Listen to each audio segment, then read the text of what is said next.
Menurut Mas Fadil, seobjektif mungkin ya, kita wrong atau direction dalam bidang pembangunan ekonomi saat ini? Sebenarnya kita itu has no direction. Oke. Ya, dalam konteks apakah wrong or right, we have no direction sekarang ini. Sekarang ini itu pembangunan itu asal dilakukan gitu. Oke. Ya kan, bangun infrastruktur ini, infrastruktur itu gitu kan. Jadi bahkan dengan bahasa yang agak miris, tiba masa tiba akal gitu ya. Nah, itu dia betul. Jadi menurut saya itu ya, dalam konteks yang lebih luas lagi itu, kelihatannya nih Pak Presiden itu hanya melihat fisik gitu loh. Oke, bukan jadi fundamental ekonominya. Pembangunan itu diterjemahkan gitu ya, atau dilihat dalam perspektif pembangunan fisik gitu.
Pemimpin yang adil, presiden benci korupsi dan tak takut oligarki.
Assalamualaikum warahmatullahi wabarakatuh.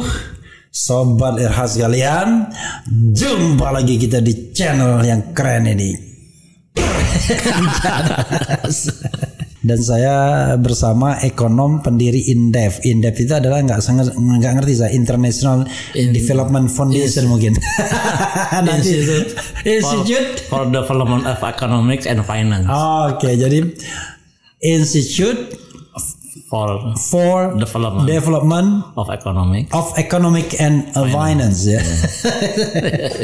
International Tapi Development. bisa juga in-depth kan gitu. Jadi in-depth. Oke. Walaupun pakai F gitu ya. Tapi kalau dibaca Sundanya P juga ya, in-depth.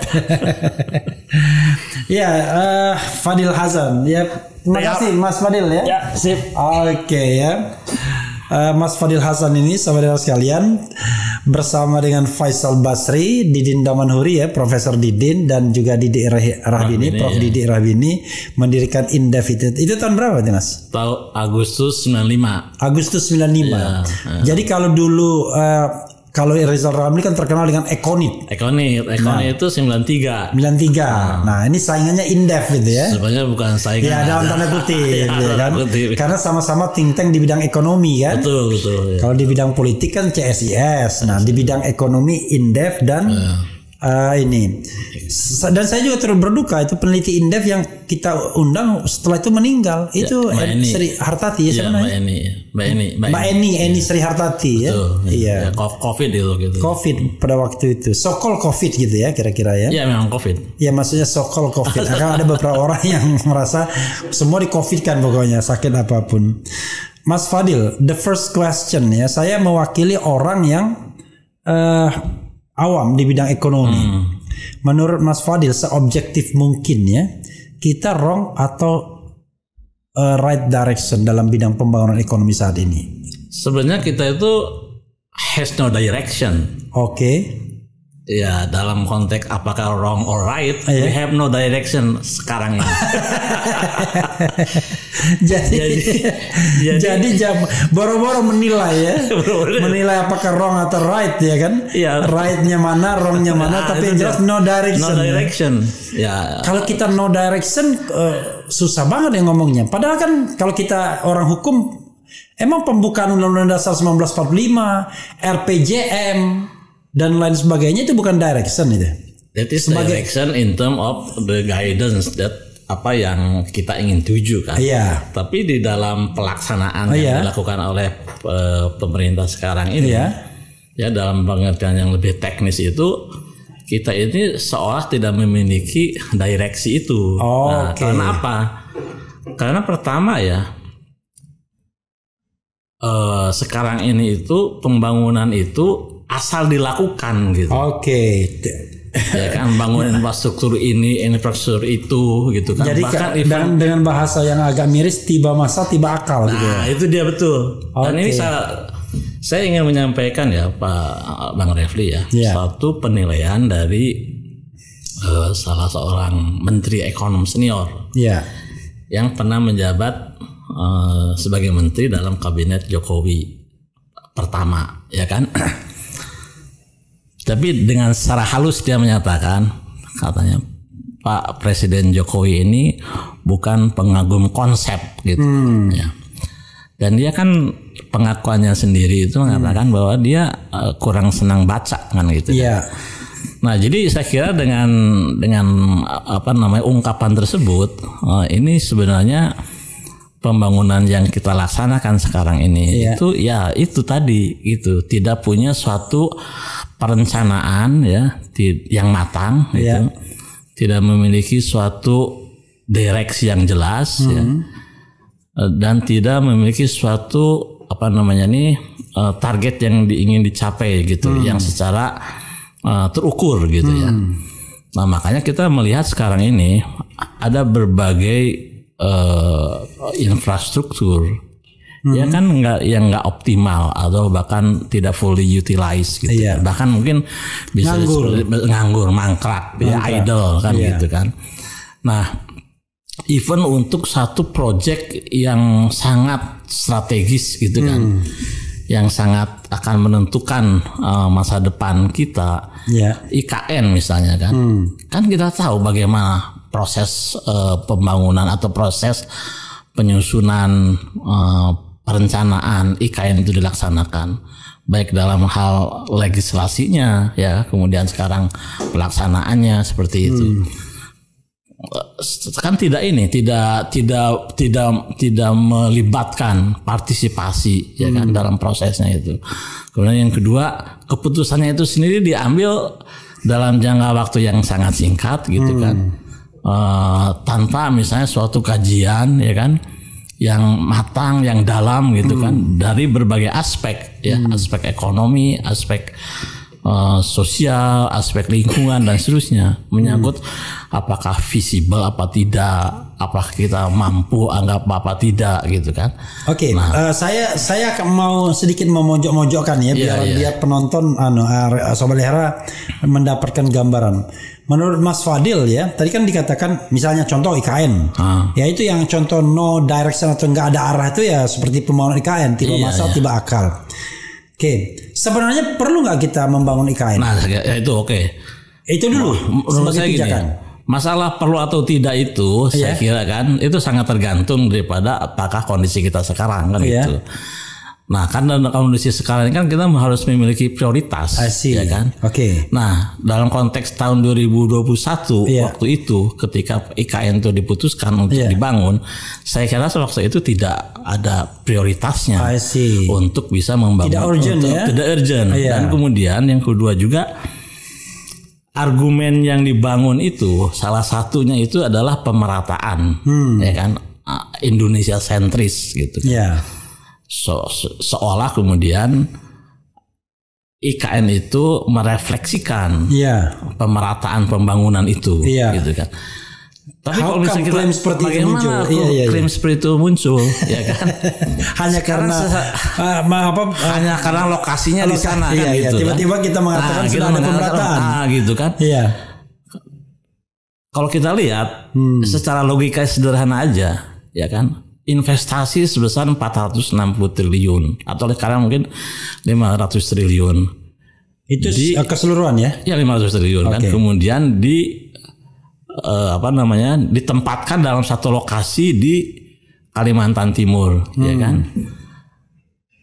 Bagaimana mungkin itu kemudian bisa mencerminkan pemerataan? Kalau yang namanya pemerataan itu kan investasi itu secara merata itu ada di berbagai tempat, ya kan, di berbagai tempat gitu, ada di pusat-pusat pertumbuhan seperti itu kan.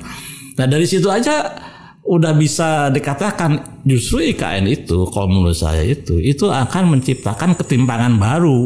Karena dana kemudian tiba-tiba 500 triliun diinvestasikan ke sana di satu tempat itu. Nah sementara Bang Refli, konektivitas antar daerah di Kalimantan itu masih rendah gitu.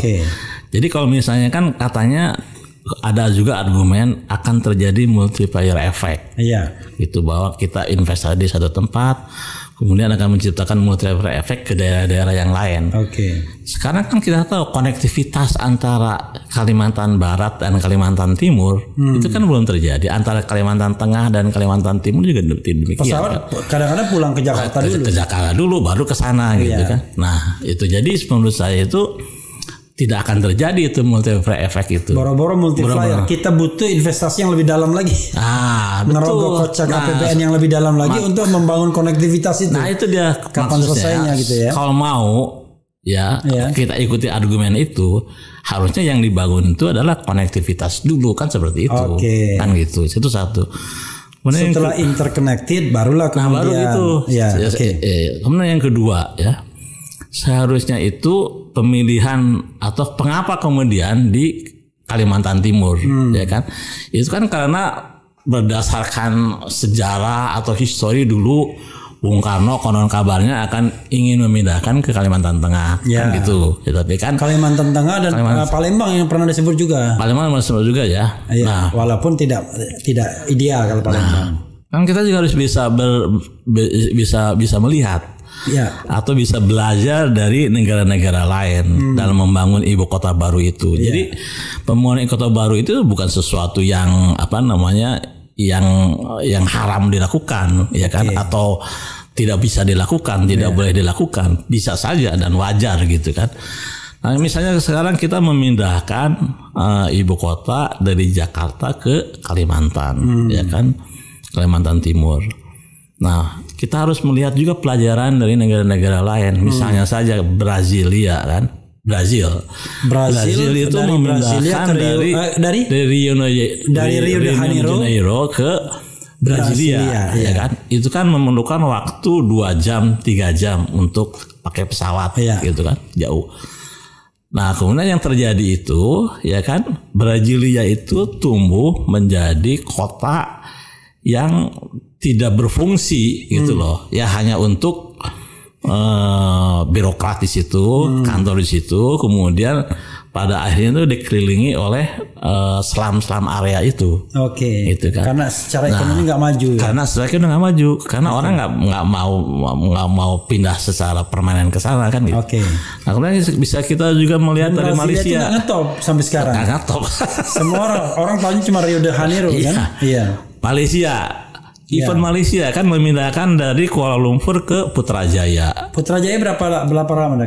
Tapi dekat itu. Dekat kan 40 menit lah. Saya kebetulan agak 40 sering. 40 menit pakai apa? Drive apa namanya? Drive. Ya, itu masih masuk akal sebenarnya. Masuk akal gitu kan. Nah, kemudian maksud saya itu kenapa kemudian kita justru mengikuti Brazil itu? Iya, kan? iya. Harusnya kan yang jaraknya selalu Extreme. jauh gitu kan, kemudian aksesnya kan cuma 2, cuma kapal pesawat dan kawal laut lah kira-kira seperti itu gitu kan, lewat laut.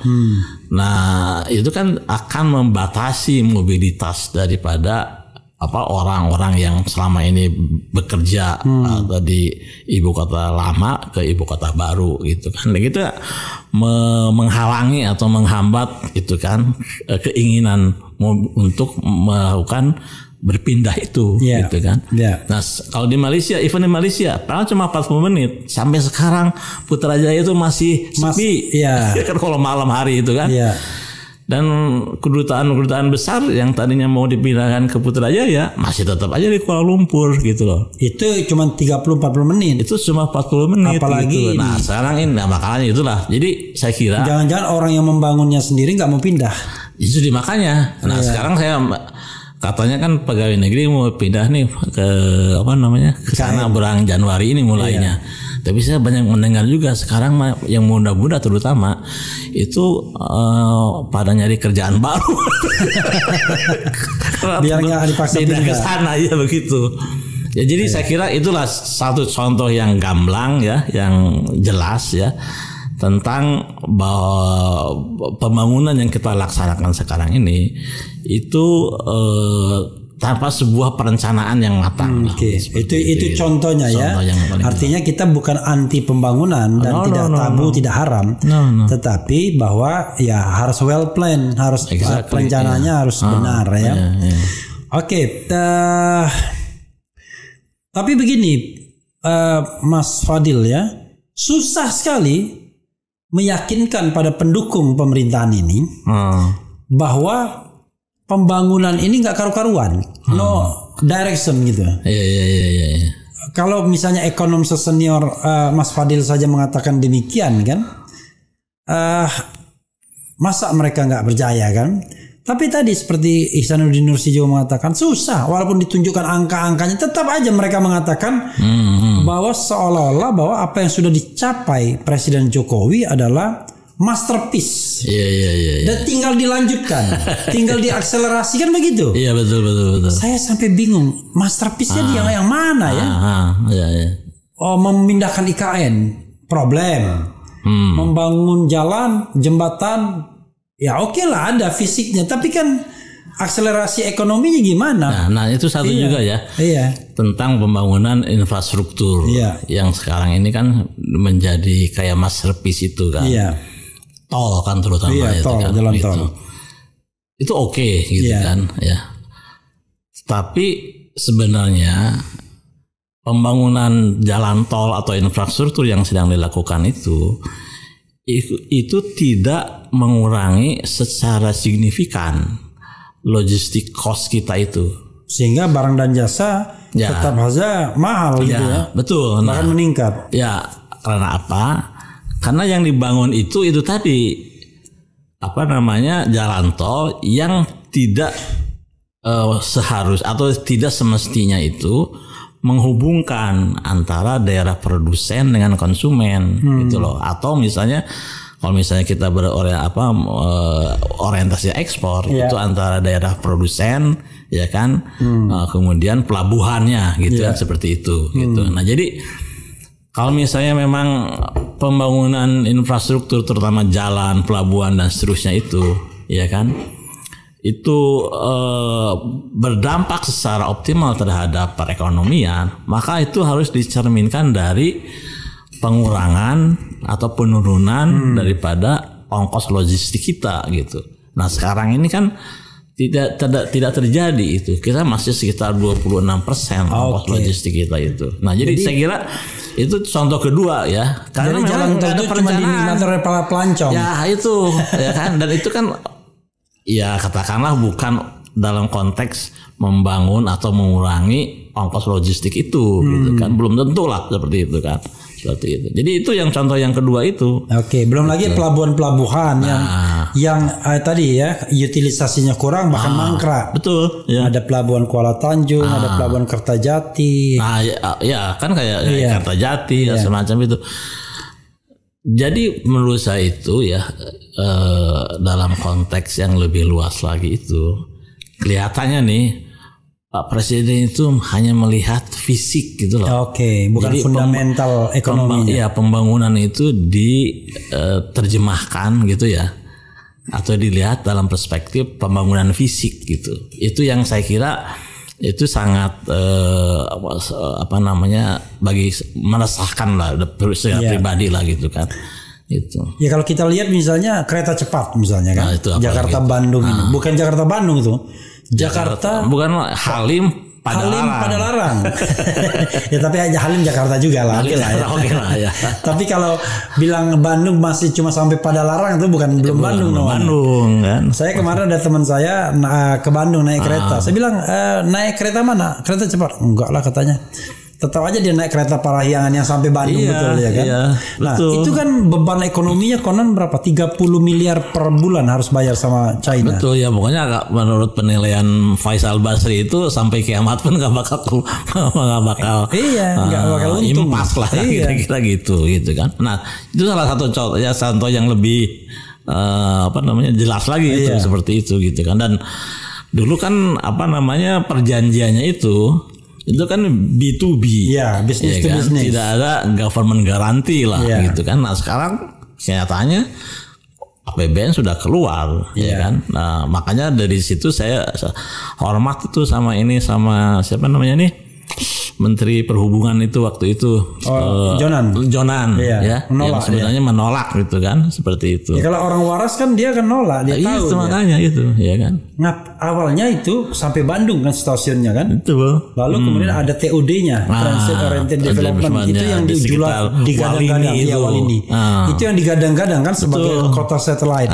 Sekarang nggak ada lagi cerita. Utangnya biaya pembangunan membengkak. Iya. Kemudian multiplier efek yang diharapkan tadi nggak ada. Iya betul. Gitu. Dan jadi, sekarang pun orang menganggap not necessary naik kereta cepat itu. Sekarang masih disubsidi, mungkin orang masih nyoba-nyoba lah. Iya. Gitu kan. Ya untuk wisata doang. Itu dia. Bukan untuk konektivitas arus barang dan jasa itu. Dan sebenarnya nggak perlu. Sebab apa? Sekarang kan udah jalan tol, ya, kemudian akan dibangun lagi jalan tol yang menghubungkan Jakarta Bandung itu yang baru nih, jalan tol bukan yang sekarang nih yang Cipularang, yang lewat Japek Selatan gitu kan, katanya itu juga cuma sejam setengah apa gitu loh. Iya, gitu, jadi sudah banyak sekali ada kalau kita revitalisasi kereta, sudah ada elevated ya kan, yang MBC itu kan, iya. Kemudian ya banyak sekali sebenarnya jalur ke Bandung itu kan.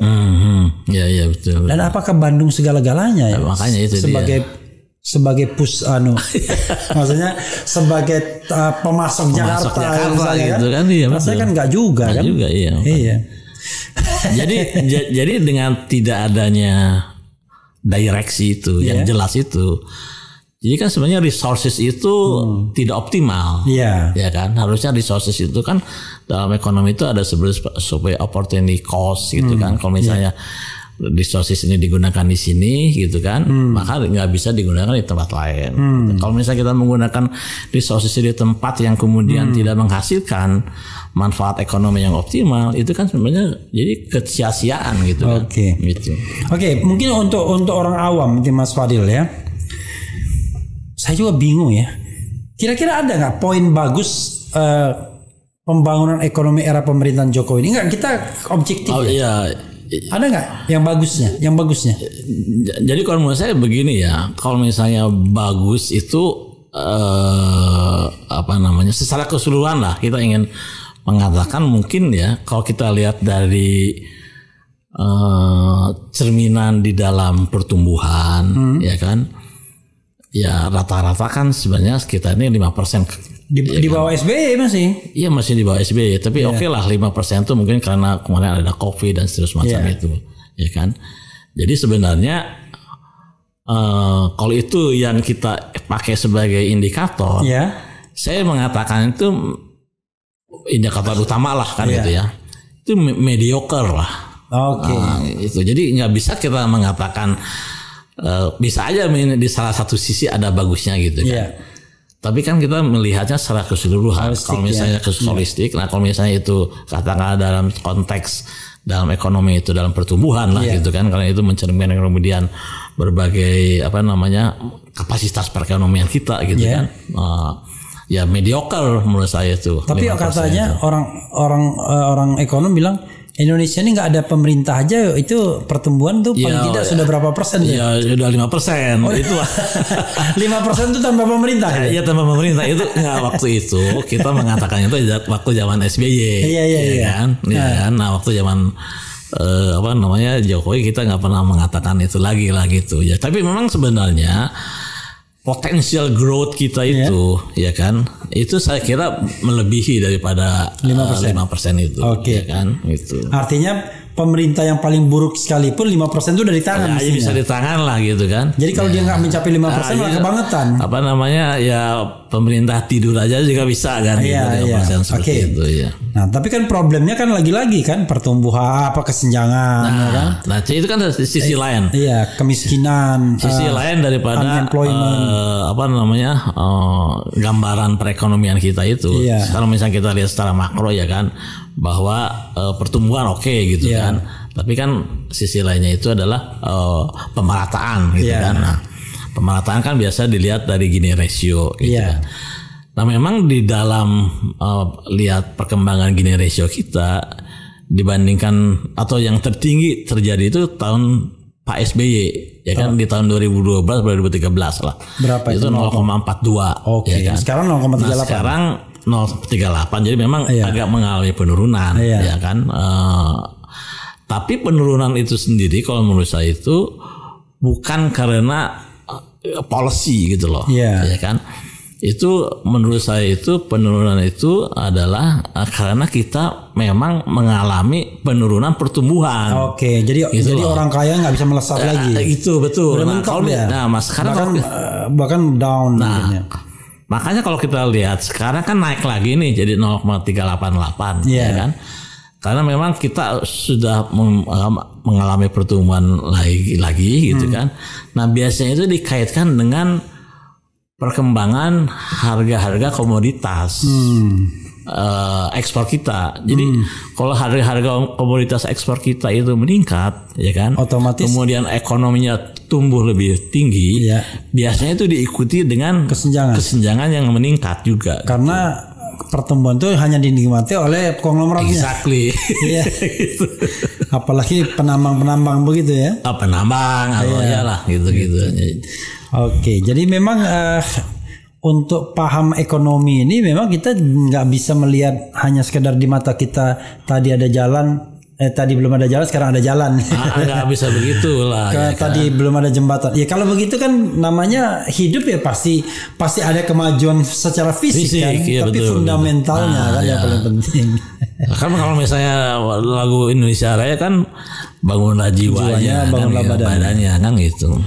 Oke, kalau kita lihat struktur APBN ya, Mas Fadil ya, kita swing aja kemana-mana. Ya. Oke, apa? Jadi misalnya kita lihat struktur APBN, berapa untuk 2024 ini 3.000 berapa? Ya sekitar 3.000 itu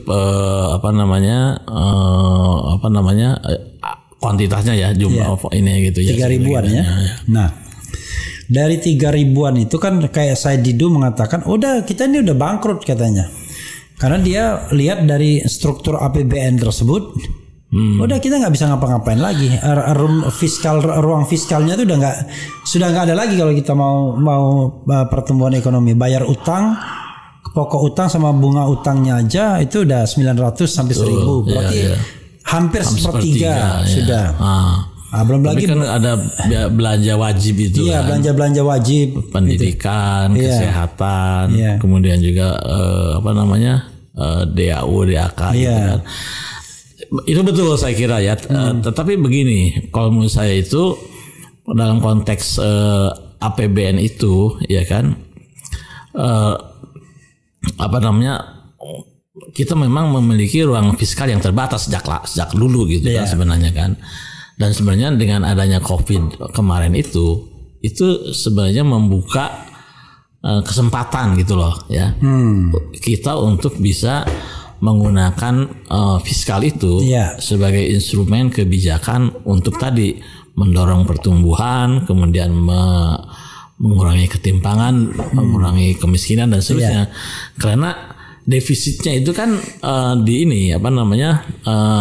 dibebaskan. Harusnya kan defisitnya 3% ya kan, berdasarkan undang-undang. Tapi ketika ada COVID di tahun 2020, 2021, 2022 itu kan diperbolehkan defisitnya itu meningkat daripada 3%.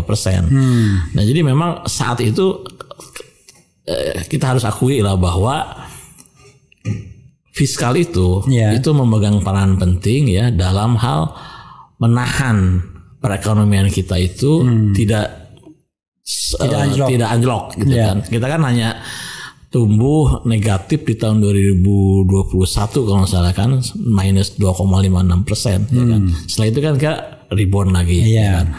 Nah memang di tahun 2023 dan Solo katanya reboundnya lebih gede dibandingkan nasional, makanya cocok jadi cawapres. Itu alasan yang mengajukan permohonan. Bukan, tapi itu juga betul. Tapi berapa puluh proyek pusat yang di sana. Iya. Jadi dia di-trigger oleh proyek pusat yang dicangkokkan di sana, yang dialokasikan di sana. Yang wali kotanya diam-diam tumbuh sendiri gitu ya memang. Tapi oke lah.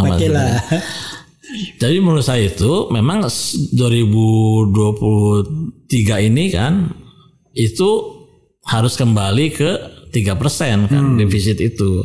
Jadi dengan demikian akan terjadi ruang fiskal yang cukup terbatas. Ini sekarang untuk 2004 defisitnya berapa? 2024 harus kembali di bawah 3%. Karena undang-undangnya udah selesai kan. Perpu yang perpu sama kemudian jadi undang-undang gitu kan. Nah memang kalau seperti itu kejadiannya itu adalah maka kita akan memiliki satu ruang fiskal terbatas, tetapi untuk yang sifatnya itu belanja modal ya kan. Ya, karena memang tadi hampir sepertiga oleh utang gitu kan untuk kewajiban membayar utang, kemudian ada 20% untuk pendidikan dan seterusnya. Tetapi yang lebih penting lagi saya kira itu justru ya dalam pemerintahan Pak Jokowi sekarang ini ya alokasi untuk daerah itu ya lewat DAU dan seterusnya itu mengalami persentase yang menurun dibandingkan dengan sebelumnya itu. Jadi kalau misalnya Pak Jokowi tadi ingin memeratakan pembangunan, ya kan? Faktanya enggak secara fiskal. Sebenarnya harusnya dia kan memberikan ruang fiskal atau namanya memberikan alokasi anggaran kepada daerah kan? Ya kan kepada daerah-daerah misalnya lewat apa namanya penyesuaian dari AU dan seterusnya. Tapi kan ini enggak. Tapi kemudian juga yang terjadi itu belanja barang itu sama belanja rutin untuk pegawai itu meningkat gitu loh, ya kan. Jadi peningkatan APBN itu, pemindahan anggaran itu lebih banyak digunakan untuk pemerintah sendiri, bukan untuk masyarakat. Jadi kan fungsi APBN itu 3, ya kan, fungsi apa namanya stabilitas gitu kan, fungsi alokasi dan fungsi distribusi gitu kan. Nah, kalau menurut saya itu ke depan ya kan, APBN itu harus lebih berfungsi sebagai alokasi dan distribusi. Ya kan, untuk terutama melalui kebijakan-kebijakan yang sifatnya mungkin afirmatif, tapi untuk misalnya golongan menengah ke bawah itu, gitu kan. Pengentasan kemiskinan, stunting, apa namanya, pendidikan dan seterusnya lah, seperti itu. Kalau kita lihat misalnya ya, pada periode pertama Pak Jokowi menggebar-geborkan pembangunan infrastruktur, dan sepertinya mereka menganggap bahwa mission has been completed, ya kan, seperti sudah selesai, ya kan. Walaupun sebenarnya masih banyak masalah kan. Maka pada periode kedua dia mempidatokan pembangunan sumber daya manusia. Tapi kok kayaknya dua-duanya nggak ada tuh. Sumber daya infrastruktur bermasalah, sumber daya manusia malah periode kedua ini tidak sama sekali tidak terlihat tuh. Ada policy yang mengarus utamakan sumber daya manusia. Nggak ada sama sekali. Yang ada tuh mungkin ya kalau misalnya mau disebut itu hilirisasi. Ya kan? Yang hilirisasi itu pun terbatas untuk yang barang-barang tambang lah ya itu kan. Nah, tetapi saya juga punya kritik juga yang bahwa hilirisasi modalnya itu dari Cina juga.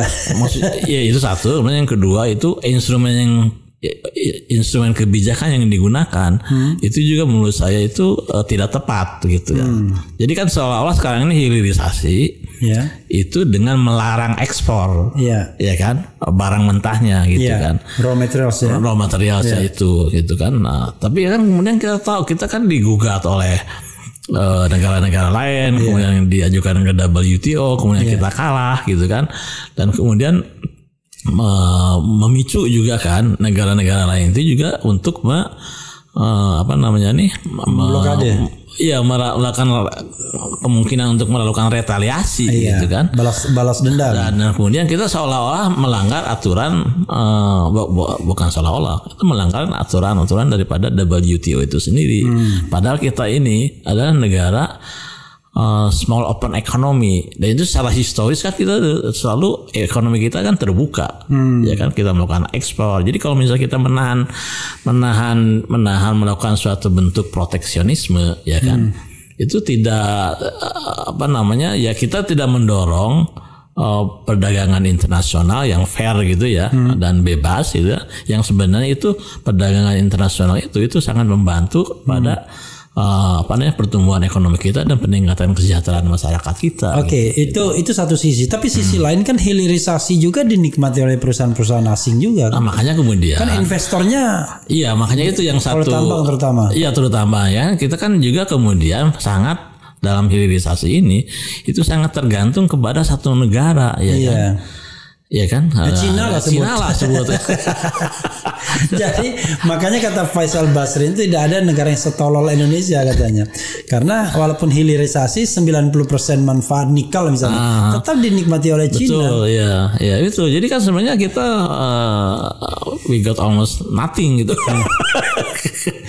Dan hilirisasinya juga bukan end product kan? Nah, iya betul. Gitu. Nah, jadi menurut saya sekarang udah banyak dibahas juga. Kalau saya ada tadi saya baca artikel di majalah internasional yang mengatakan bahwa in question hilirisasi di kita ini dalam jangka menengah panjang itu, karena kan cadangan kita juga kan terbatas gitu kan. Nah, padahal makanya itu salah satu ya persoalan yang kita hadapi kalau misalnya kita melakukan kebijakan yang proteksionistis dengan melarang misalnya itu. Ketika kita cadangan nikel kita misalnya atau barang tambang kita habis menurun, kita kan memerlukan impor dari negara lain, ya kan? Gitu kalau kan? enggak nganggur semua tuh. Bagaimana investasi yang telah ditanamkan di situ gitu kan? Jadi saya kira itu lagi menunjukkan saya kira bahwa tidak ada planning gitu loh di dalam semua kebijakan ekonomi yang dilakukan sekarang ini gitu. Dan saya lihat ya rasanya mungkin mudah-mudahan tidak keliru kayak ekonomi Alibaba aja kerja sama Baba Ali cari keuntungan aja, cari rente, dan yang mencari rente ini juga politisi-politisi, orang-orang pemerintahan yang memiliki tambang kan. Betul. Jadi kalau misalnya nikel itu 10% dinikmati orang Indonesia, tapi kan 10% dari triliunan kan. Betul. Cukup lah kan mereka. Kan, untuk biaya politik untuk kehidupan. Sementara GON 90% dibiarin aja kan. Gitu. Ya itu lagi, saya tidak ingin terlalu masuk ke aspek itunya ya. Karena itu sudah banyak dikemukakan oleh orang. Tapi dari sisi bahwa dalam pembangunan ekonomi yang kita laksanakan sekarang ini itu minim perencanaan yang matang gitu loh, gitu kan. Yang seperti yang saya tunjukkan ini. Nah, sisi lain misalnya ya, kalau misalnya kita berbicara tentang sumber daya manusia, terutama kaitannya dengan perekonomian, ya kan, itu kan peranan riset gitu ya, and development itu kan menjadi penting, sangat. Jadi kita kalau bisa kita kan ada juga pernah dinyatakan kita ingin membangun ekonomi berbasis ilmu pengetahuan dan teknologi, gitu kan, berbasis riset lah ya. Berbasis riset ya, basically itu kan gitu. Tapi apa yang dilakukan oleh pemerintah misalnya terhadap lembaga-lembaga riset kita sekarang ini, ya kan, dengan pembentukan BRIN itu, terjadi politisasi malah. Terjadi politisasi dan menurut saya memporak-porandakan gitu sistem riset ya, kelembagaan riset yang telah dibangun sejak zaman Orde Lama, zaman atau nggak mungkin kalau udah lama pengkategorian gitu kurang inilah. Sejak zaman Bung Karno gitu, ya kan, sampai dengan zaman era Pak Habibie lah seperti itu gitu. Bayangkan saja misalnya ya, dimanapun di dunia sekarang ini kelembagaan riset itu harusnya decentralized gitu, ya kan? Karena kan harus dalam pengertian daerah bisa lokal spesifik gitu kan. Jadi riset berdasarkan kebutuhan lokalnya gitu. Kemudian juga kan masing-masing lembaga riset itu punya ini sendiri scope ya, ruang lingkupnya gitu kan. Yang berbeda gitu kan. Nah, jadi memang termasuk di Cina ya, kelembagaan riset itu terdesentralisasi gitu. Ya. Nah, apa yang dilakukan oleh BRIN ini, bayangin saja, itu dia menghapuskan lembaga-lembaga riset yang ada di kita ya, LIPI, kemudian BPPT, lalu digabungkan, disentralisasi gitu kan. Tidak hanya itu, riset yang ada di kementerian ya dan departemen itu pun yang sebenarnya itu memiliki ruang lingkup yang khusus ya, karena melayani kepentingan daripada kementerian tersebut, itu dipindahkan gitu ke BRIN itu. Jadi menurut saya itu benar-benar mengacaukan gitu ya. Jadi bagaimana kita bisa berbicara tentang pengembangan sumber daya manusia ya, kalau misalnya dalam konteks misalnya hubungannya dengan ekonomi ya, di mana riset menjadi penting. Kalau misalnya kelembagaan riset sendiri diacak-acak begitu loh, gitu. Jadi instead of mengembangkan, itu bukan mengembangkan namanya kan, seperti itu. Nah, jadi dulu kan kalau misalnya kita lihat ya wajah riset kita sekarang ini, pembentukan BRIN ya kan, kemudian penghapusan Kementerian Ristek itu yang di waktu itu kan menterinya kan Pak Bambang Brojonegoro, ya kan? Itu dilakukan di tengah-tengah jabatan apa namanya kabinet yang sudah terbentuk gitu. Iya. Hanya untuk bisa mengakomodasi Kementerian Bahlil. Bahlil ya kan, dan kemudian untuk memasukkan ya Dewan BRIN itu dengan Dewan Pembinanya itu kan gitu. Jadi memang saya kira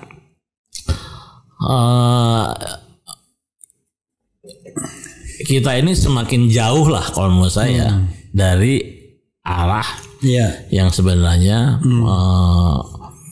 sudah ditulis gitu ya, dimuat di dalam berbagai ini kita gitu kan, fondasi bernegara kita, konstitusi, undang-undang dan seterusnya itu gitu. Oke, kalau kita membicarakan pemerintahan sekarang ini buruk dari sisi ekonomi, ya itulah suara ekonom yang kritis ya rata-rata ya. Tetapi terlepas dari itu, kita bicara peluang lah ya ke masa depan tuh bagian agak akhir-akhir ini, yaitu Mas Fadil lihat visi misi capres-capres ini. Biasanya kan ekonom tuh senang sekali. Iya. Saya udah baca tiga-tiganya. Ya kan. Jadi dan bahkan saya itu ada ininya, sudah ada tadi kan udah dikemukakan lah target-targetnya gitu kan, kemudian kontennya gitu secara umum lah gitu kan. Jadi kalau misalnya kita lihat atau mungkin gini dulu ya sebelum ke situ itu, jadi memang kita memerlukan ini Pak, memerlukan sebuah perubahan. Oke. Paradigmatik gitu ya. Ke depan ini gitu loh. Kita nggak bisa meneruskan apa yang ada sekarang ini gitu kan. Dengan konsep tiba akal ini ya seperti itu ya.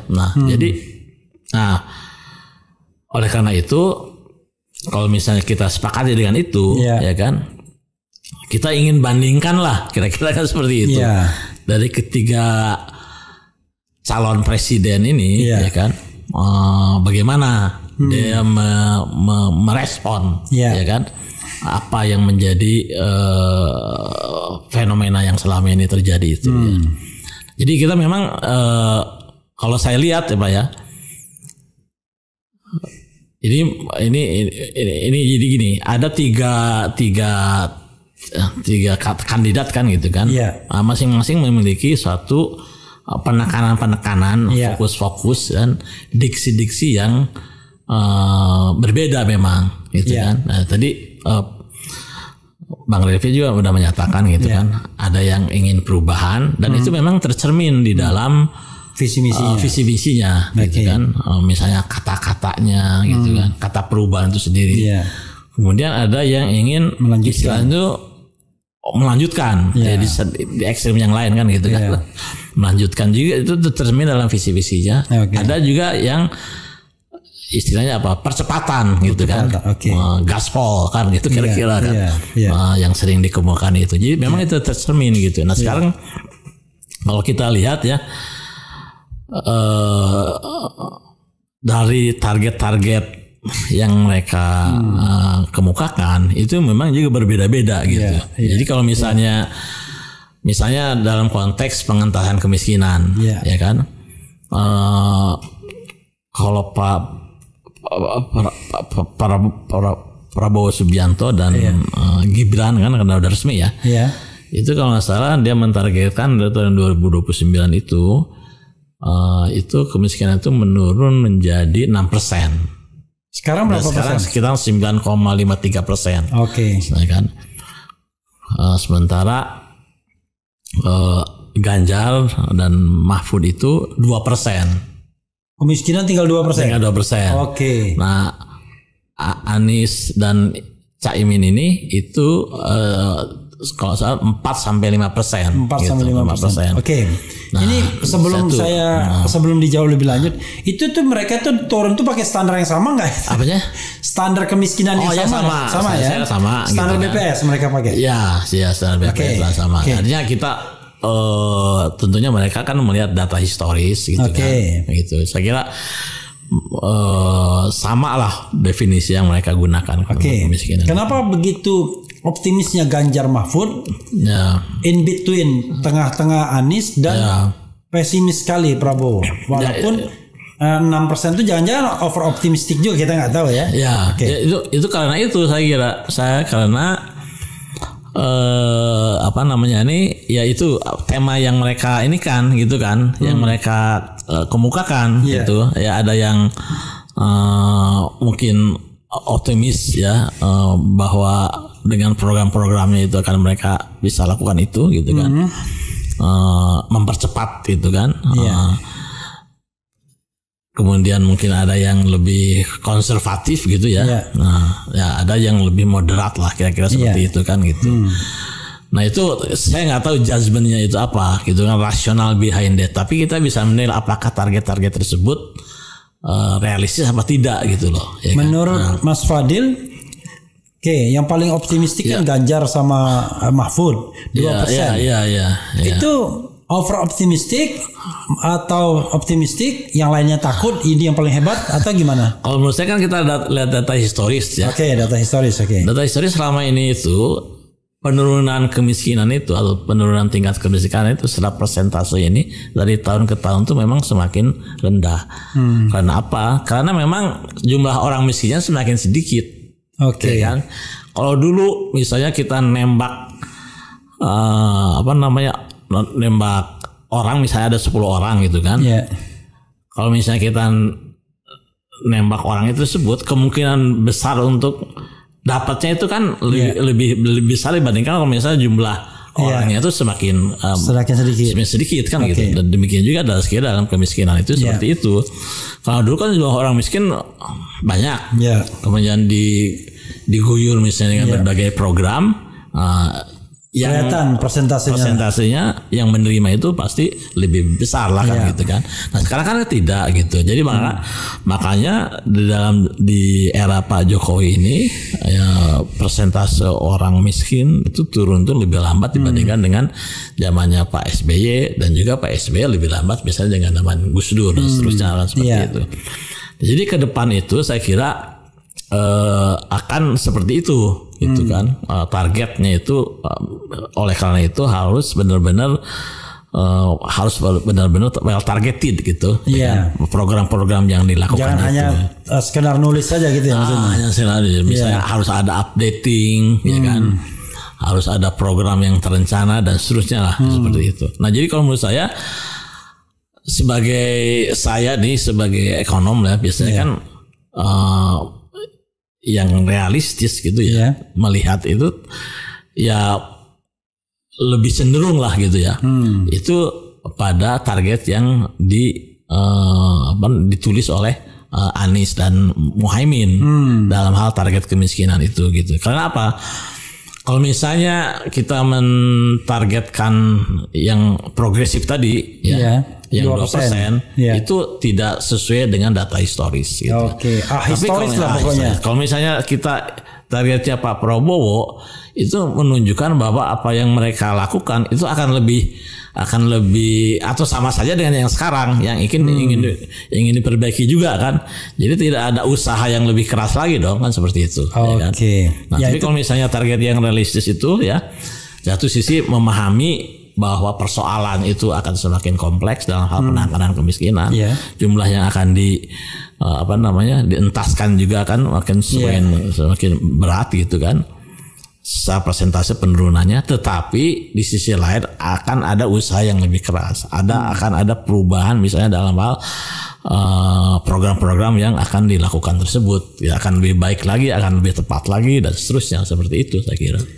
Iya, kalau kita bandingkan ketiganya ini ya, yang paling fundamental apa sebenarnya? Kalau dari sisi ekonomi, jangan sampai kita terjebak pada wacana doang itu. Banyak perbedaan ininya. Perbedaan pembangunan atau visi misi di bidang ekonominya. Yang paling fundamental.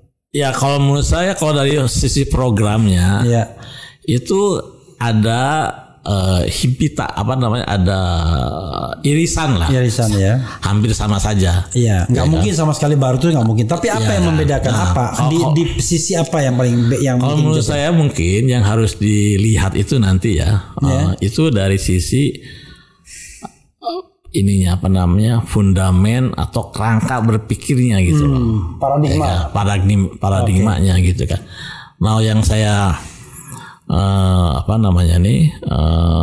lihat itu misalnya dalam hal Anies dan Muhaimin ini, kalau kita lihat core-nya itu ya kan, itu kan bagaimana pertumbuhan ekonomi itu ya kan, itu dilakukan atau melalui pemerataan, keadilan ya. Jadi elemen of justice itu ya kan, itu harus embedded gitulah, harus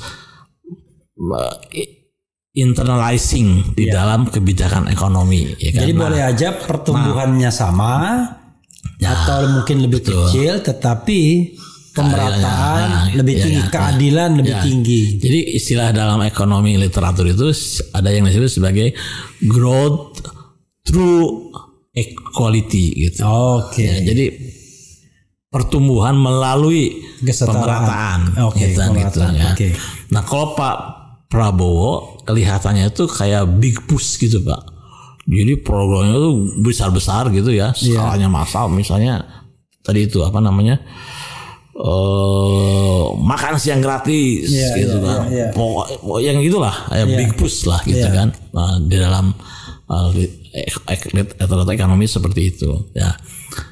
Nah, kalau Pak Ganjar ini saya kira dalam hal kedaulatan itu, selalu menggunakan istilahnya Pak Bung Karno lah, berdikari secara ekonomi, mandiri secara politik, berdaulat secara politik, berkepribadian secara kebudayaan, seperti itulah kan, seperti. Nah, jadi intinya menurut saya seperti itu. Nah, tapi kan persoalannya itu saya kira ketiga Capres ini pada akhirnya itu akan, terutama ini Pak Prabowo ya, itu pertanyaannya itu dari mana uangnya? Iya. Ya kan? Tadi susu gratis, makan gratis, duitnya dari mana? Dari mana? Sementara tekanan fiskal gila-gilaan sudah. Betul gitu kan, seperti itu. Jadi memang saya kira pada akhirnya seperti itu pertanyaannya itu gitu loh. Ya. Pertanyaan berikutnya ya. Dengan ruang fiskal yang ada dan sudah direncanakan untuk 2024 oleh pemerintahan Presiden Jokowi ini, kira-kira peluang apa yang bisa dimanfaatkan oleh presiden yang baru ini? Kan presiden baru itu efektif kan Oktober.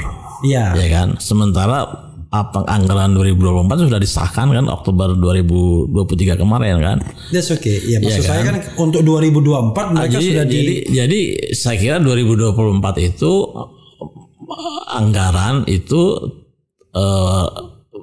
akan dijalankan ya oleh pemerintahan yang sekarang ini gitu. Tapi kan nanti kan ada APBNP kan, anggaran perubahan. Nggak bisa, APBNP itu kan bulan Juli ya kan, dan sekarang ini udah beberapa tahun terakhir tidak ada lagi APBNP itu ya kan.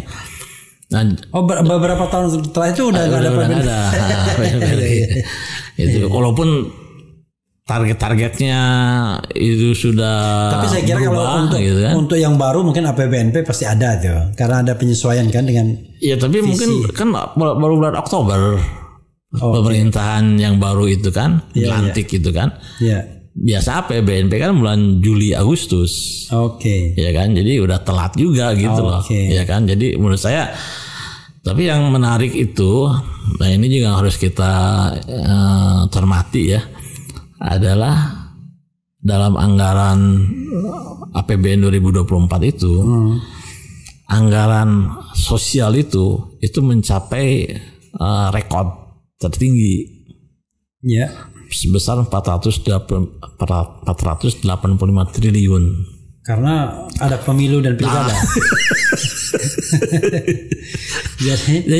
Jadi anggarannya itu mau dikeluar di push di Januari semua itu jangan-jangan. Iya sekarang kan kalau saya bulan Desember udah mulai mudik kan, itu bantuan sosial dan seterusnya itu kan. Ya maksud saya dengan keadaan di mana presidennya sekarang ini cawe-cawe gitu kan, kemudian anaknya menjadi calon wakil presiden, itu harusnya betul-betul di Sorry, saya agak missnya begini, Pak Fadil. Missnya gini, kalau 2024 ya masih anggarannya Presiden Jokowi. Betul ya. Tapi saya yang ingin bicara itu 2025. Oh 2025. Kan 2025 kan itu kan diajukan oleh pemerintah 2024. Juli Agustus kan untuk 2025. Tapi biasanya pengesahannya itu bulan Oktober kan. Iya. Oh sudah ada udah relatif inilah kan. Sudah ada goyang-goyangan dengan pemerintahan yang baru. Pemerintahan yang baru bisa nitip ini nitip itu gitu tuh ya. Ya nanti tergantung dari transisinya saya kira. Ya kan. Transisinya smooth apa enggak kan gitu. Iya. Jadi memang menurut saya tahun 2025 itu pemerintahan yang baru ini bisalah menyusun ya kan, atau berkontribusi dalam penyusunan di 2024 dan 2024 itu gitu. Kalaupun penyusunan awalnya kan di DPR itu kan jangan-jangan nanti Menteri gitu Keuangannya sudah konsultasi dengan presiden yang terpilih yang baru. Ya. Malam hari konsultasinya. Ya. Soalnya senjang sekali. Dari sisi ekonomi gimana melihatnya? Ini Februari bisa sangat, kalau satu putaran dan sudah ada presiden baru. Kalaupun putaran kedua ya paling tidak bulan April akan dilaksanakan ya. Mungkin jangan-jangan bukan April juga, tergantung nanti ada sengketa di MK apa enggak kan. Jauh sekali rentangnya, sementara presiden baru habis Oktober gitu ya. Iya makanya 24 Oktober kalau nggak salah kan. 20 Oktober ya kan. Jadi kesenjangan lama sekali kan kalau misalnya April ya. Katakanlah Mei, Juni, Juli, Agustus, September, Oktober, 6 bulan. 6 bulan, ya makanya. Jadi memang menurut saya tuh idenya itu harus dirubah juga. 1 tahun kebuang ini, 1 tahun ini. 1 tahun kebuang, makanya saya kira di tahun 2025 itu ya pemerintah baru ini itu harus menerima anggaran ya kan. Yang direncanakan oleh pemerintah sebelumnya kan seperti itu gitu. Jadi mungkin implikasinya bagi mereka itu di tahun 2025 itu target-target itu itu jangan terlalu ambisius lah gitu kan. Ya kan. Kemudian baru di 2026 mungkin bisa mulai kerja itu. 2026 mulai kerja, tapi 2027 kerja, 2028 mikir lagi pemilu. Tapi kalau menurut saya makanya Bang Refli ini timeline daripada pemilu itu ya kan, dan transisi itu jangan terlalu lama Pak. Iya itu kan karena mereka menyusun itu memperkirakan akan ada sengketa pemilu baik putaran pertama maupun putaran kedua. Itu soalnya. Iya. Kayak di Amerika kan pemilu November. Kemudian Januari 20 kan. Januari, exactly 20 Januari kan. Jadi kan cuma 2 bulan kan. Iya, mereka memungkinkan itu karena hampir tidak ada sengketa kan. Satu, yang kedua relatively kan karena electoral college calon yang dominan cuma 2 doang kan, karena the winner takes all. Jadi relatively yang terpilih itu ya pasti terpilih gitu. Kalau kita kan sengketa pemilu tuh harus panjang gitu. Kan gabung sama sengketa pileknya. Pileknya juga. Iya kan serentak dia kan karena ada pileknya juga kan. Complicated juga ya. Iya complicated. Makanya sebenarnya orang mengatakan harusnya pemilihan presiden itu belakangan. Setelah pileg. Karena kalau dia pemilihan presiden belakangan dia akan Sorry pemilihan presiden dulu sebenarnya, pemilihan presiden baru pileg, tapi nggak cocok tuh sebenarnya kalau untuk konteks Indonesia karena kita membutuhkan proses yang lebih lama dengan sistem pemilu kita sih sebenarnya. Nah itu another story. Tapi intinya apa? Akibat daripada itu tidak memberikan kesempatan kepada pemerintahan baru ini untuk segera bekerja dengan dengan agendanya dia gitu loh. Coba bayangkan orang terpilih misalnya 1 putaran Februari. Tapi in waitingnya 10 bulan. Ya makanya itu. Jadi nganggur aja dia ngeliatin kelakuan pemerintahan sebelumnya. Dan kemudian membuka moral hazard. Iya. Banyak moral hazard tuh, baik bagi jabatan, korupsi dan lain sebagainya. Karena orang udah kayak ini kan, udah mumpung terakhir kan, gitu. Yap, kita bacakan dulu Mas Fadil beberapa komentar sobat era sekalian. Nanti saya kasih kesempatan closing statement. Gak terasa udah 1 jam lebih kita bicara. Iya. Oke.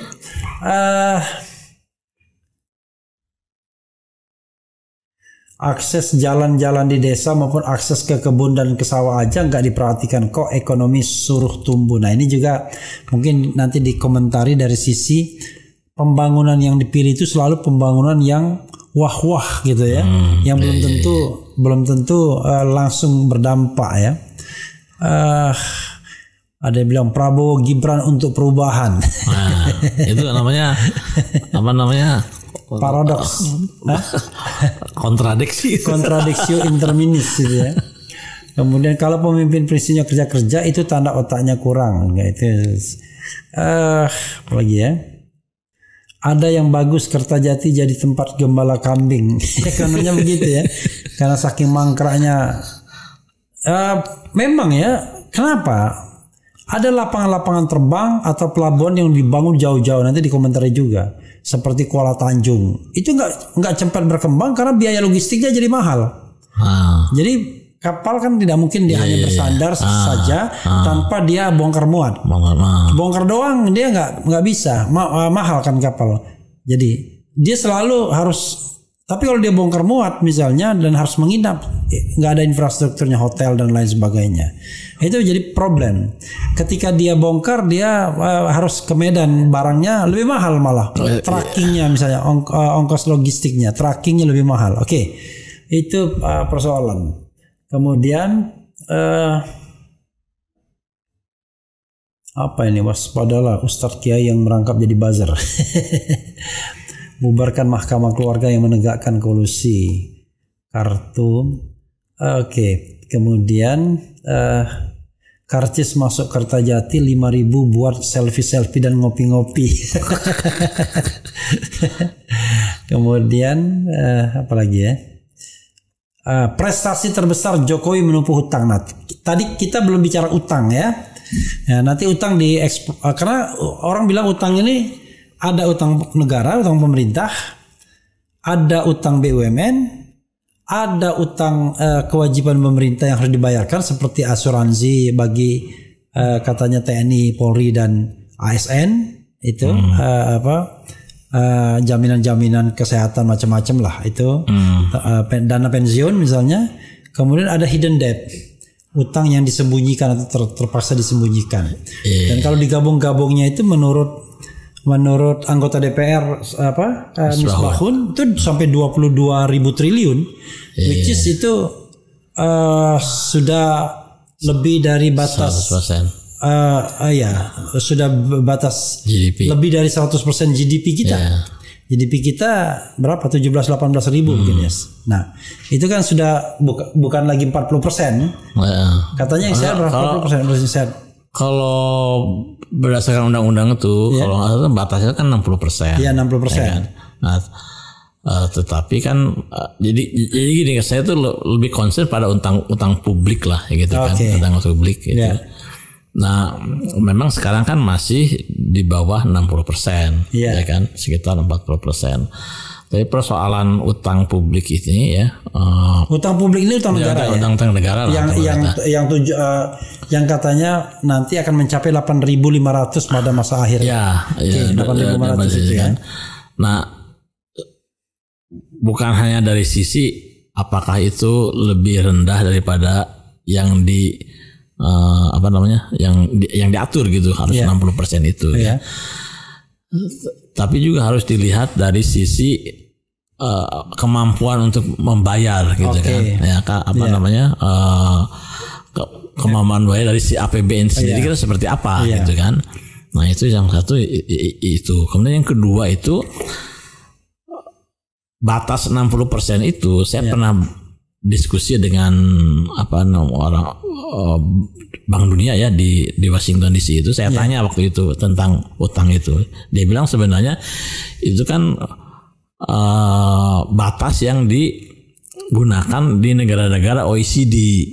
Ya, negara-negara EU lah, Eropa, negara maju lah. Ya kan. Tapi kalau misalnya untuk negara berkembang, mereka bilang itu supaya tidak terjadi kita tidak disandera oleh hutang gitu kan. Itu harusnya lebih rendah, dia bilang gitu. Gitu. Jadi nah sekarang ini tetapi di sisi lain juga kita menyadari lah ya kan kenyataan yang harus kita hadapi bahwa utang itu tetap diperlukan gitu loh ya kan. Cuma mungkin yang harus diperbaiki itu adalah ya kan pengelolaannya gitu kan. Dan kemudian yang kedua itu ya persentasenya itu harus memang diturunkan lah gitu. Nah, tapi bagaimana itu bisa dilakukan kalau misalnya dari sisi penerimaan ya kan kita tidak penerimaan dalam negeri dalam hal ini pajak gitu ya itu tidak meningkat gitu loh. Kan sekarang itu jumlahnya tuh hanya persentasenya itu kan sekitar 10-11% aja. Jadi itu udah berlangsung beberapa lama, sementara negara-negara lain itu sudah lebih daripada double digit gitu kan. Nah, maksud saya gini, selain memang diperlukan reformasi di kelembagaan keuangan yang menangani pajak itu gitu kan. Kalau misalnya kan ada istilah, ada ini baru Pak, ada ide baru gitu ya terkait dengan pajak ini. Ada yang disebut sebagai super rich tax gitu ya. Untuk orang kaya yang banget super kaya lah kan Pak ya. Yang sebenarnya itu mereka mendapatkan tambahan misalnya pendapatannya gitu, penghasilannya itu bukan karena usaha mereka gitu loh. Misalnya kan kayak waktu zaman COVID ya, tiba-tiba yang online itu meningkat ya kan, permintaannya kan, sehingga menimbulkan keuntungan yang sangat besar gitu kan. Atau menciptakan kelompok yang super rich itu gitu kan. Nah ini Joseph Stiglitz ya, ekonom yang sangat kritis gitu ya terhadap sistem perekonomian yang sedang berjalan itu juga pernah menyatakan ya. Jadi untuk memperbaiki itu tadi ya, ketimpangan dan seterusnya itu ada dua ya, salah satu instrumennya itu adalah dengan menerapkan super rich tax itu ya kan. Kemudian yang kedua itu apa disebut windfall profit tax. Ya, windfall profit tax itu adalah tax ya, tambahan pajak yang diberlakukan kepada mereka ya yang mendapatkan durian runtuh lah gitu ya. Laba nggak sengaja. Laba sengaja yang bukan hasil daripada mereka sendiri, usaha mereka gitu. Misalnya gini, kenaikan barang-barang tambang gitu. Ya, itu seperti itu.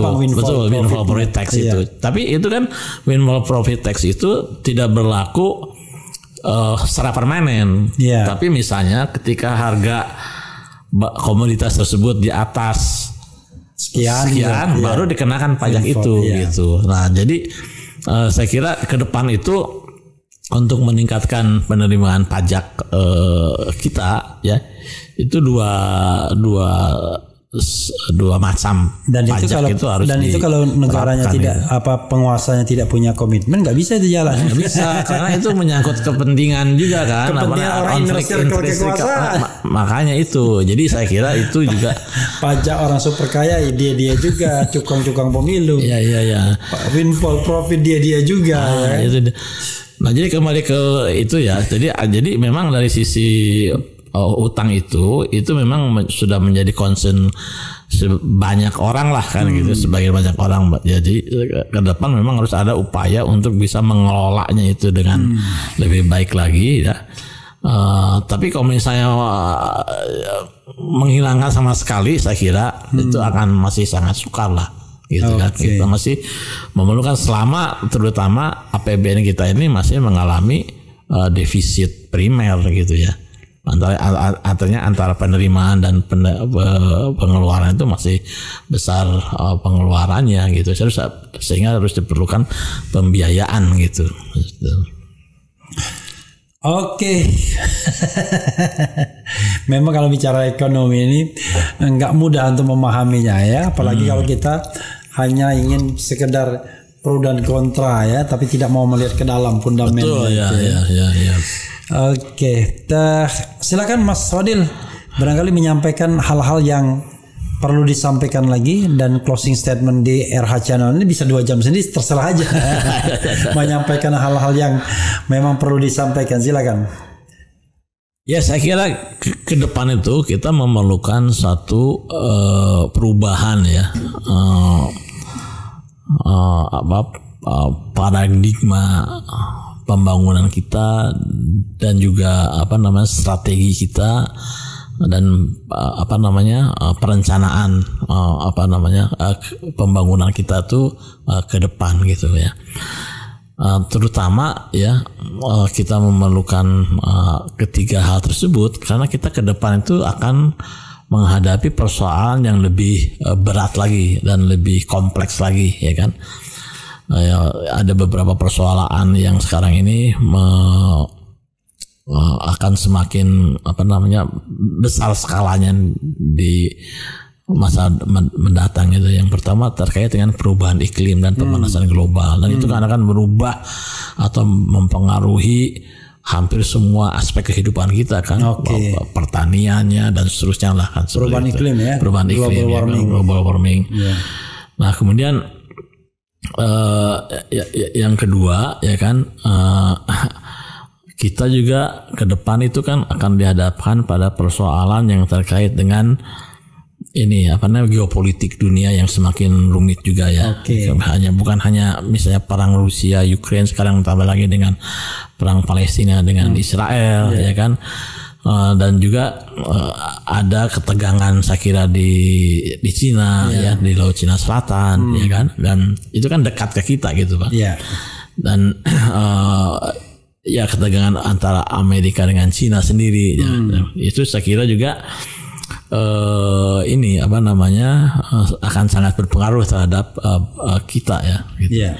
Nah kemudian yang ketiga itu ya geoekonomi.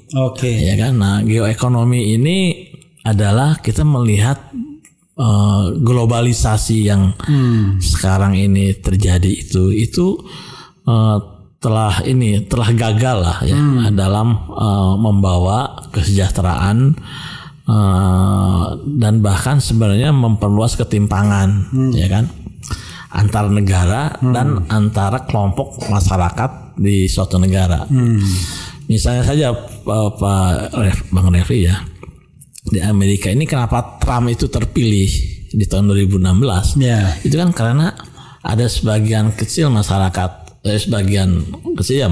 Amerika itu yang tidak puas, yang tidak puas dengan keadaan mereka ya, yang melihat bahwa ketimpangan ekonomi terjadi, dan itu akibat daripada globalisasi gitu kan, yang mereka dorong sendiri gitu kan. Nah itu kan kaitannya dengan Cina gitu kan. Jadi mereka kehilangan pekerjaan gitu kan, melihat ketimpangan gitu kan, dan seterusnya gitu. Jadi Dan ini juga terjadi di berbagai negara lain. Munculnya pemimpin-pemimpin yang istilahnya itu ada sekarang tuh elected authoritarian.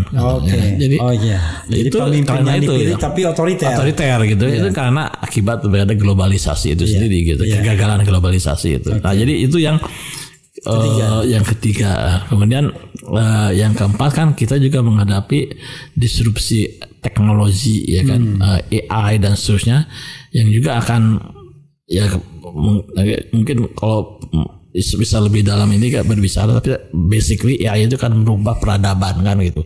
Iya itu artificial intelligence. Artificial intelligence ya kan gitu sih. Jadi saya kira persoalan ini persoalan yang sangat berat gitu kan. Nah, sementara di dalam negeri sendiri kita melihat bahwa itu tadi ya kemiskinan kita masih cukup banyak gitu, besar gitu. Apalagi kalau misalnya kita menggunakan definisi daripada Bank Dunia gitu kan, mungkin sekitar 40% itu adalah masih miskin gitu, kategori miskin lah. Kemudian yang kedua adalah pendidikan kita ya, tingkat pendidikan yang kita peroleh itu ya, masyarakat peroleh itu kan masih sekitar 50% itu masih SMP ke bawah Pak. Ya kan. Jadi bagaimana saya nggak kebayang itu bisa menghadapi persoalan seperti itu gitu kan di masa yang akan datang gitu. Kemudian yang tadi itu yang masalah yang kita banyak kemukakan adalah ketimpangan ya kan. Bukan ketimpangan hanya antara kelompok masyarakat pendapatan masyarakat, tapi juga ketimpangan antar sektor ya kan, antara daerah ya kan. Nah, jadi itu dari sisi dari sisi ekonomi, kita belum bicara dari sisi lain ya. Sisi lain, jadi dari keempat itu. Jadi menurut saya itu memang ke depan kita itu akan atau memerlukan suatu suatu view gitu ya, suatu perspektif ya, suatu approach ya, atau suatu strategi yang berbeda gitu ya dengan apa yang kita lakukan sekarang ini ya kan. Nah, jadi saya kira untuk itu pengelolaan gitu ya, kita bernegara, bagaimana kita mengelola perekonomian ya kan, bagaimana kita menjalankan program-program kebijakan-kebijakan itu memiliki sesuatu yang fresh gitu Pak ya, sesuatu yang baru gitu kan. Nah, jadi yang saya kira itulah maka kemudian kita memerlukan suatu kepemimpinan ya, kepemimpinan yang tepat baru gitu, yang baru gitu kan ya. Dan memang tidak hanya baru orangnya, iya memang baru gitu kan, fresh gitu kan, seperti itu gitu. Intinya gitu. Apa yang dilakukan oleh pemerintahan Jokowi ini nggak bisa kita lanjutkan. Ya kita gitu. nggak bisa kalau menurut saya secara paradigma itu nggak bisa kita lanjutkan gitu. Kalau program per program ya nanti dievaluasi. Bisa dievaluasi itu kira-kira hampir inilah gitu kan, hampir sama lah gitu kan. Iya, sahabat sekalian. Iya, makasih. Terima kasih sama-sama nih. Kita nggak kerasa udah berapa sejam setengah kali ya. Nggak terasa kita sudah bicara hampir 1,5 jam di 1:22 menit. Jadi mudah-mudahan bisa inilah. Iya, jadi sahabat sekalian ya, memang kalau inti dari pembicaraan kita ini ya, memang yang kita butuhkan itu adalah paradigma baru ya, tidak hanya pemimpin baru. Kalau diletakkan dalam kerangka ekonomi itu tidak hanya pemimpin baru tapi paradigma baru. Karena yang sekarang ini, paradigma yang sekarang tiba akal nggak bisa kita lanjutkan. Kalau tapi no paradigm ya, no paradigm ini. Tidak ada paradigma. Ya betul. Iya, jadi tidak ada paradigma. Jadi kita harus, tapi apapun itu memang tujuan kita kan untuk mensejahterakan masyarakat. Betul. Ya. Dan kemudian keadilan sosial bagi seluruh Indonesia. Jadi itu so long time pembangunan ekonomi kita tidak pernah mengarah kepada keadilan yang real ya, kepada pemerataan, tapi selalu angka-angka. Padahal yang namanya angka itu bisa di make up ya. Padahal real di masyarakat, bagaimana kehidupan masyarakat yang betul-betul baldatun thayyibatun wa rabbun ghafur belum tercapai. Makanya kemudian kita lihat ya, misalnya ya.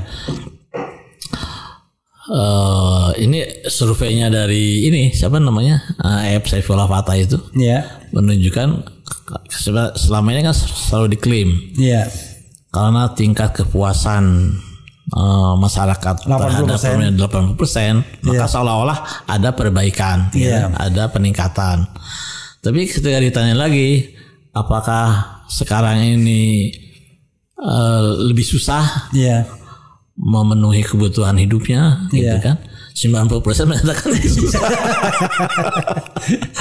Jadi kadang-kadang ya memang masyarakat kita ini baik ya, termasuk kalau bikin mengisi hasil survei itu baik kayaknya ya. Betul. Jadi mereka ini selalu adore, apa ya istilahnya, kagum dengan pemimpin yang muncul di TV, sehingga mereka masyarakat pedesaan tuh melihat mereka itu seperti Ratu Adil apa-apa, ketika senang-senang gitu-gitu.